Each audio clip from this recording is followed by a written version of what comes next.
राजा की बीमारी। बहुत समय पहले की बात है। एक विशाल राज्य का एक राजा था।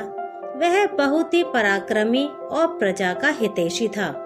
राजा का जीवन राजसी ठाट बाट में बीत रहा था, लेकिन एक दिन अचानक उसकी त्वचा में एक अजीब सी बीमारी हो गई। पूरे शरीर में लाल चकत्ते और खुजली होने लगी। वह बहुत परेशान हो गया। राज्य के सभी वैद्य, हकीम और चिकित्सक बुलाए गए, परंतु कोई भी राजा की बीमारी का इलाज नहीं कर सका। राजा का स्वास्थ्य दिन ब दिन बिगड़ता जा रहा था। राजा ने पूरे राज्य में घोषणा करवा दी कि जो भी उसे इस बीमारी से ठीक करेगा, उसे वह बहुत बड़ा इनाम देगा। परंतु महीनों बीत गए और कोई इलाज सफल नहीं हुआ। राजा निराश हो गया और उसे लगने लगा कि उसकी बीमारी कभी ठीक नहीं हो पाएगी। एक दिन एक अजनबी वैद्य राजा के दरबार में आया। उसने दरबार में आते ही राजा से निवेदन किया, महाराज, मैंने सुना है कि आपकी त्वचा की बीमारी का कोई इलाज नहीं ढूंढ पाया है। मैं वचन देता हूँ कि एक दिन में आपको पूरी तरह से ठीक कर दूंगा। राजा ने चौंकते हुए कहा, इतने बड़े वैद्य, हकीम और चिकित्सक मुझे ठीक नहीं कर पाए और तुम कहते हो कि एक दिन में मेरा इलाज कर दोगे? तुम में ऐसा क्या है जो दूसरों में नहीं? वैद्य ने निश्चित स्वर में कहा, महाराज, विद्या कुछ अलग है। अगर आप मुझे एक मौका देंगे तो मैं आपका ये रोग दूर कर सकूंगा। राजा के पास खोने के लिए कुछ नहीं था, इसलिए उसने वैद्य को मौका देने का निर्णय किया। वैद्य ने अगले दिन का इंतजार करने का निवेदन किया और कहा कि वह अगली सुबह इलाज शुरू करेगा। अगले दिन वैद्य एक विशेष प्रकार का भाला लेकर आया, जिसमें उसने एक छेद कर रखा था। वह उसमें एक विशेष दवा भरने लगा और फिर उस छेद को उसने बंद कर दिया। वैद्य ने उसे राजा को दिखाते हुए कहा, महाराज, ये विशेष उपकरण मैंने आपके लिए तैयार किया है। आपको इसे लेकर चलाना होगा तब तक जब तक कि आपको पसीना न आ जाए। यह पसीना ही आपकी बीमारी का असली इलाज है। राजा ने थोड़े संदेह के साथ वैद्य की बात मानी। उसने भाला चलाना शुरू किया। चलाते चलाते राजा का शरीर पसीने में तरबतर हो गया। जैसे ही पसीना आया, राजा की खुजली कम होने लगी और कुछ ही घंटों में उसकी त्वचा पर से सारे चकत्ते गायब हो गए। राजा को अपनी आंखों पर विश्वास नहीं हुआ। उसकी त्वचा एकदम स्वस्थ हो गई थी। राजा बहुत प्रसन्न हुआ। उसने उस वैद्य को बुलाया और कहा, तुमने मेरा जीवन बचाया है।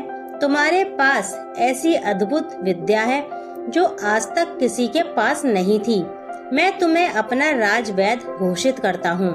वैद्य ने राजा का धन्यवाद किया और सम्मान पूर्वक राजवैद्य का पद स्वीकार किया।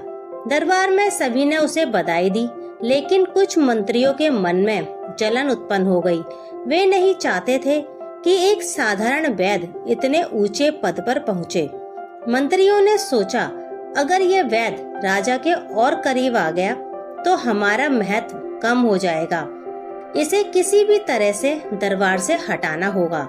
मंत्रियों ने राजा के कान भरने शुरू कर दिए। वे कहने लगे, महाराज, यह वैद्य तो बहुत चालाक लगता है। इसे इतनी जल्दी राजवैद्य बनाना सही नहीं था। कौन जानता है कि ये भविष्य में किस प्रकार के खेल खेलेगा। धीरे धीरे राजा के मन में भी शक के बीज बो दिए गए। राजा अब उस वैद्य से थोड़ी दूरी बनाने लगा।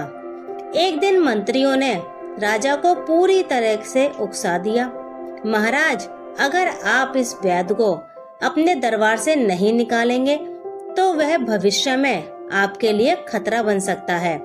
उसे खत्म कर देना ही सबसे अच्छा विकल्प है।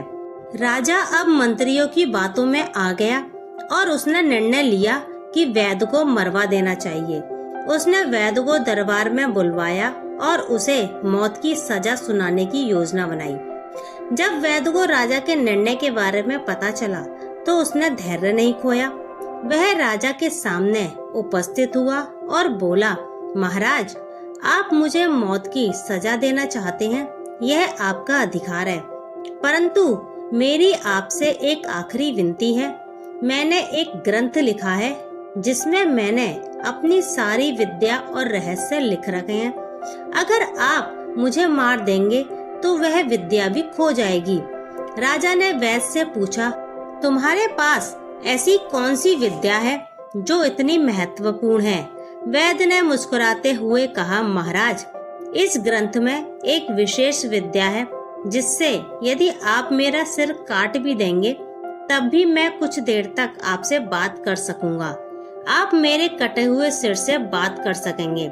राजा यह सुनकर चकित हो गया। उसे यह विद्या जानने की उत्सुकता हुई और उसने वैद्य से कहा, मैं इस विद्या के बारे में जानना चाहता हूँ।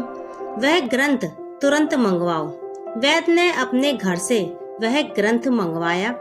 राजा ने जैसे ही ग्रंथ को देखा उसे खोलने लगा, लेकिन वह ध्यान नहीं दे रहा था कि ग्रंथ के पन्ने एक दूसरे से चिपके हुए थे। पन्ने पलटने में मुश्किल हो रही थी, इसलिए राजा ने अपनी उंगली पर हल्का सा थूक लगाकर पन्ने पलटना शुरू किया। वह ये नहीं जानता था कि पन्नों पर जहर लगा हुआ था। कुछ ही देर में राजा को हल्की बेचैनी महसूस होने लगी। उसने वैद्य की ओर देखा और पूछा, यह कैसा ग्रंथ है? मुझे अच्छा महसूस नहीं हो रहा। वैद्य ने शांत स्वर में उत्तर दिया, महाराज, ये वही फल है जो हर कृतघ्न व्यक्ति को मिलता है। आपने मुझ पर संदेह किया और मुझे मरवाने का निर्णय लिया, जबकि मैंने आपकी जान बचाई थी। इस ग्रंथ में वह विद्या नहीं है, बल्कि यह आपको आपकी गलतियों का एहसास कराने का उपाय है। इसमें लगे जहर से अब आपका अंत निकट है। राजा को अब अपनी गलती का एहसास हो चुका था, लेकिन अब बहुत देर हो चुकी थी। जहर पूरे शरीर में फैल चुका था और कुछ ही क्षणों में राजा की मृत्यु हो गई। इस प्रकार एक कृतघ्न राजा, जिसने अपने सेवक के प्रति दुष्टता का मार्ग चुना, उसे अपने जीवन से हाथ धोना पड़ा।